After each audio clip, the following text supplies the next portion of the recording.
નિયત સંબંધાંકનો અભ્યાસ કરીએ છીએ એમાં આપણે એક્ઝામ્પલ 5 સુધીના બધા એક્ઝામ્પલનો અભ્યાસ કર્યો. હવે એના પછીનો મુદ્દો છે નિશ્ચયતાનો અંક. પણ આ મુદ્દો બોર્ડે પોતાના સિલેબસમાંથી કાઢી નાખ્યો છે, ઘટાડી દીધો છે. એટલે આપણે આ મુદ્દો છે એ મુદ્દાની ચર્ચા આપણે નહીં કરીએ, નિશ્ચયતાનો અંક. પણ એના પછીના જે એક્ઝામ્પલ્સ છે કે જે આપણે વિભાગ સી અને વિભાગ ડીની અંદર પૂછી શકાય એ બધા એક્ઝામ્પલ્સનો આપણે અભ્યાસ કરી લઈએ. તમારે સ્વાધ્યાય 3.2 મને ગણીને મોકલાવવાનો હતો, પણ ઘણા લોકોએ હજી ગણ્યું નથી. તો સ્વાધ્યાય 3.2 મને ગુરુવાર સુધીમાં ગણીને મોકલી આપજો, સ્વાધ્યાય 3.2. અને ત્યાર પછી સ્વાધ્યાય 3ના દાખલાઓ જે છે એ તમને આગળ આ ટોપિક પૂરો થાય પછી તમને કહીશું. એટલે વચ્ચેનો જે એક્ઝામ્પલ્સ આપણા છે, એક્ઝામ્પલ 13 એમાં માત્ર આપણે નિશ્ચયતાનો અંક મેળવવાનો છે. એક્ઝામ્પલ 14 એમાં પણ એ જ કરવાનું છે. એક્ઝામ્પલ 15ની અંદર પણ એ જ કરવાનું છે અને બંનેની સરખામણી કરવાની છે. આપણે એક્ઝામ્પલ 16થી આગળ ભણશું. હવે એક્ઝામ્પલ 16 એમાં બે મુદ્દાઓ તમને આજે 16માં આપેલો y ની x પરની નિયત સંબંધ રેખા, y ની x પરની નિયત સંબંધ રેખા y કે બરાબર 12 1.5x હોય અને x નો મધ્ય એટલે કે x બાર બરાબર 6 હોય તો y નો મધ્યક શોધો. y બાર બરાબર આપણે મેળવવાના છે.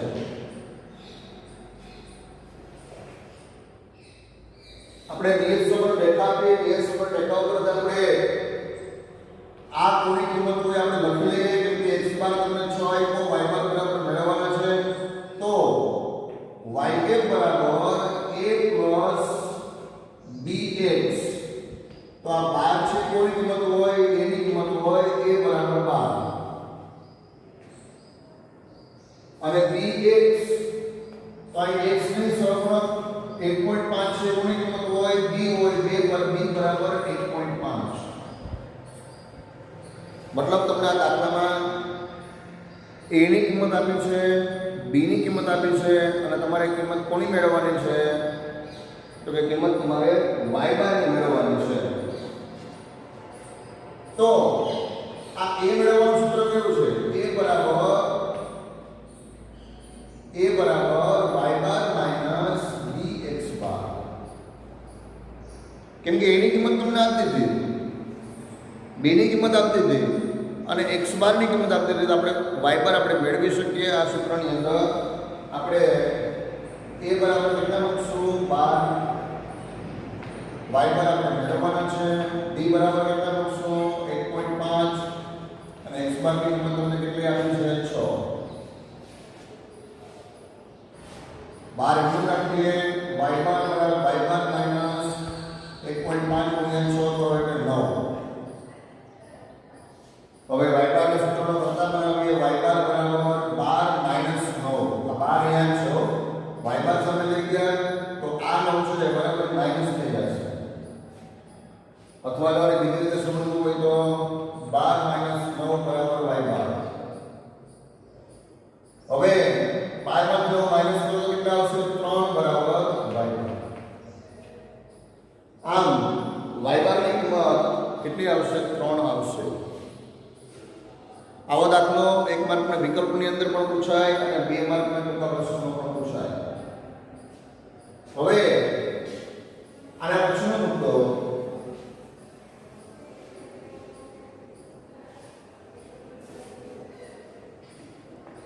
જો y ની x પરની નિયત સંબંધ રેખા, જો y ની x પરની નિયત સંબંધ રેખા y કે બરાબર 11.5 પ્લસ 0.65x હોય અને y બાર બરાબર 18 હોય તો x બાર બરાબર કેટલા? જે અગાઉના દાખલામાં આપણે શું મેળવ્યું હતું? y બાર ની કિંમત કિંમત મેળવી તો એક પ્રકારે આપણે x બાર ની કિંમત મેળવવાની છે. તો આપણે નિયત સંબંધ રેખા y બરાબર a + bx, પણ અહીંયા આપણે શું આપ્યું 11.5 + 0.65x, એના આધારે આપણે નક્કી કરી શકીએ. તેથી a બરાબર કેટલા થાય 11.5 થાય અને b બરાબર કેટલા 11.5 અને b બરાબર કેટલા થાય 0.65.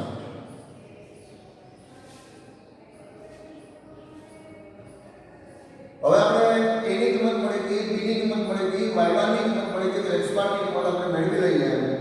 x બાર ની કિંમત મેળવવા માટે પહેલા a નું સૂત્ર હતું a બરાબર y બાર માઈનસ bx બાર માં x બાર અને x બાર b અને a ની કિંમત મૂકતા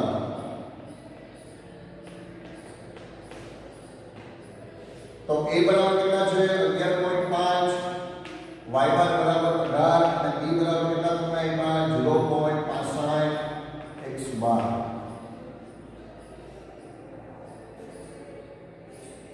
આ 0.65 x બાર આ બાજુ લઈ આવો તો માઈનસ મૂકવા જઈએ પ્લસ 0.65 x બાર બરાબર 18 નો રહેશે અને આ સાદુ રીતે કેવા થઈ જાય માઈનસ 11.5 અને છેદવાની અંતર એટલે આપણને ગુણાકાર ન થાય, કેમ કે આ બંને પદ વચ્ચે શું છે માઈનસ નિશાની છે, તો આ પણ સરવાળા પદની સામે જાય. 0.65x બરાબર 18 - 11.5 બરાબર કેટલા થાય 6.5.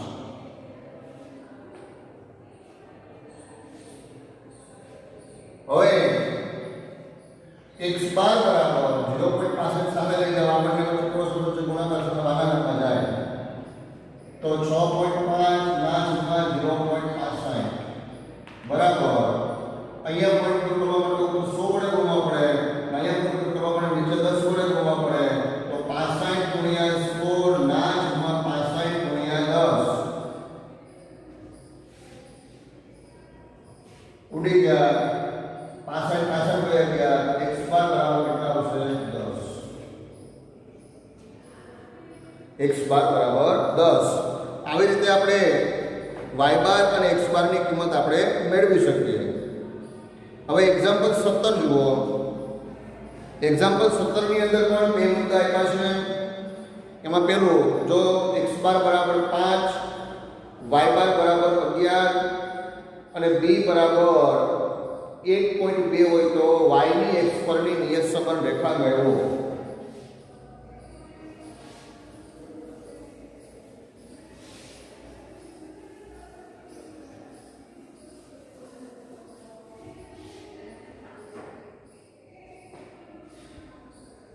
जो x बार बराबर 5, y बार बराबर 11 અને b बराबर 1.2 હોય તો y ની x પરની નિયત સંબંધ રેખા મેળવો.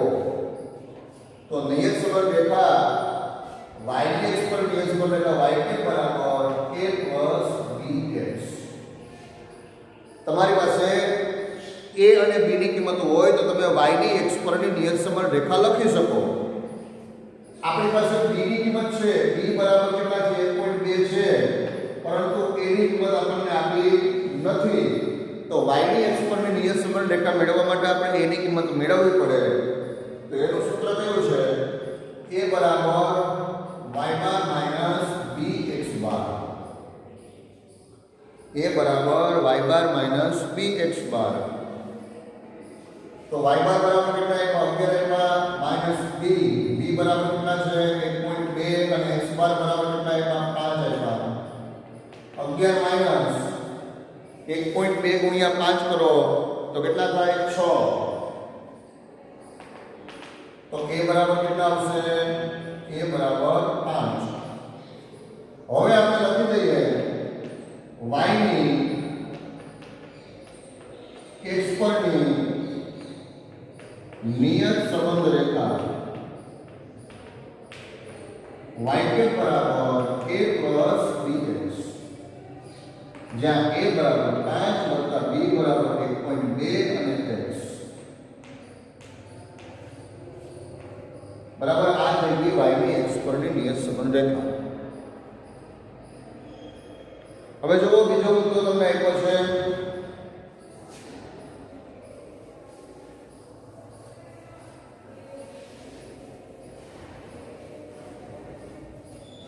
मुद्दा नंबर 2, जो x बार बराबर 60,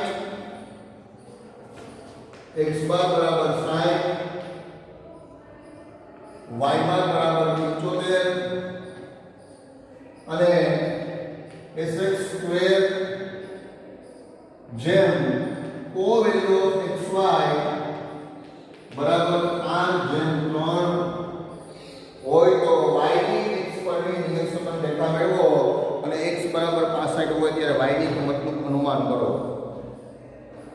એટલી કિંમત તમને આપી છે તો y ની x પરની નિયત સંબંધ રેખા મેળવવા માટે y ની બરાબર a plus bx આપણે a મેળવવો પડે અને b મેળવવો પડે.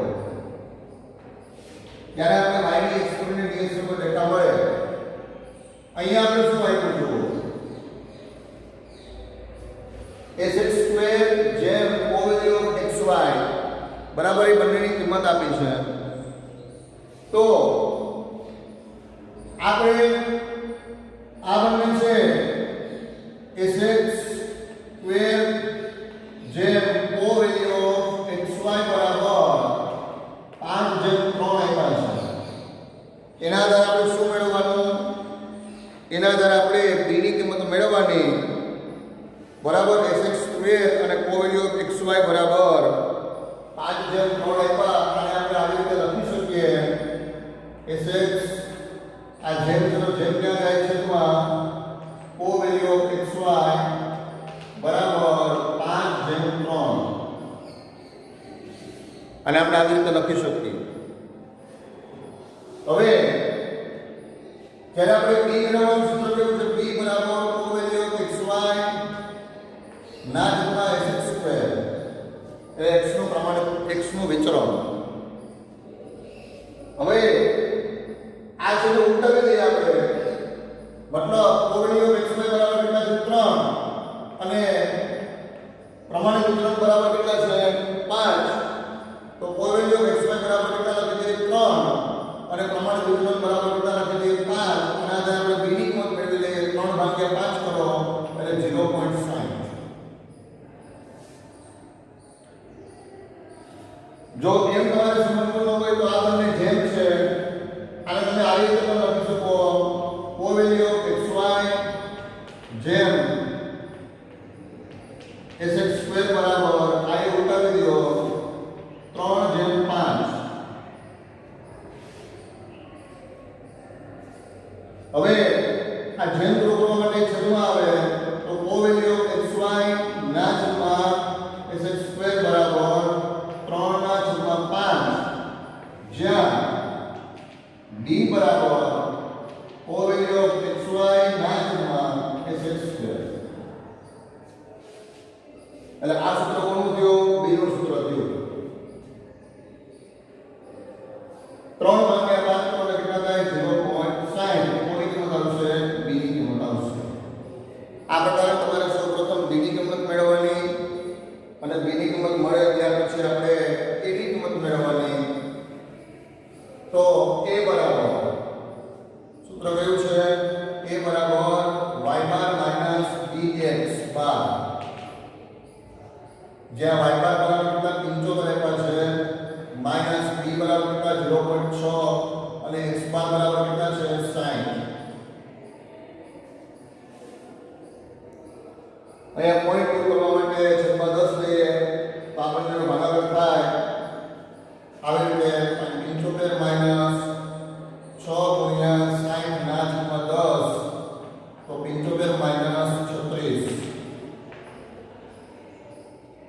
તમારી પાસે કેલ્સી ઉપલબ્ધ હોય તો તમારે આવું ન કરવું પડે, ડાયરેક્ટ તમે કરી શકો. 0.6 ગુણ્યા 60 કરો એટલે કેટલા આવે? 36 આવશે. અને 75 માંથી 36 માઈનસ કરો, 36 નું 72 વત્તા ઉપરના 3 એટલે કેટલા થાય?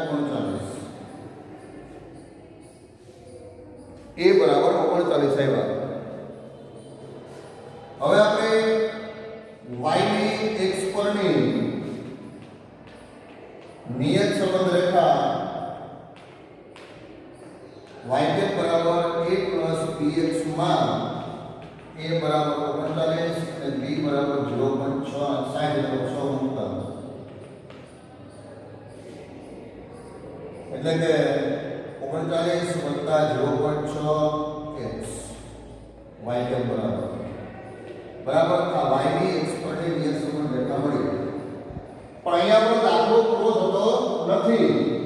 હજી આગળ તમે શું કીધું જુઓ, જો x બરાબર 65 હોય તો y ની કિંમતનું અનુમાન કરો. જો x બરાબર 65 હોય તો y ની કિંમતનું અનુમાન કરો. તો y કે બરાબર 39 વત્તા 0.6x માં x બરાબર 65 મૂકતા 39 વત્તા 0.6 ગુણ્યા 65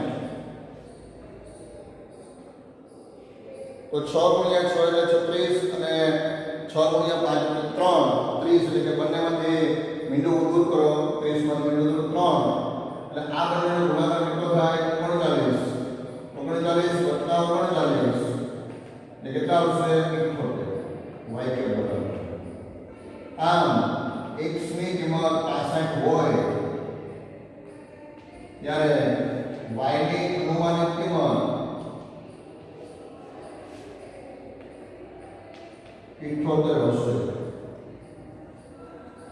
આ પ્રકારના દાખલાઓ તમને સ્વાધ્યાયની અંદર આપ્યા હશે. તો સ્વાધ્યાયની અંદર આવેલા આ પ્રકારના દાખલાઓ તમારે ગણવાના છે. હવે આપણે આમાં બે એક્ઝામ્પલ્સ છે પૂરા કરી અને આ સ્વાધ્યાયને વિદાય આપશું. નમસ્તે.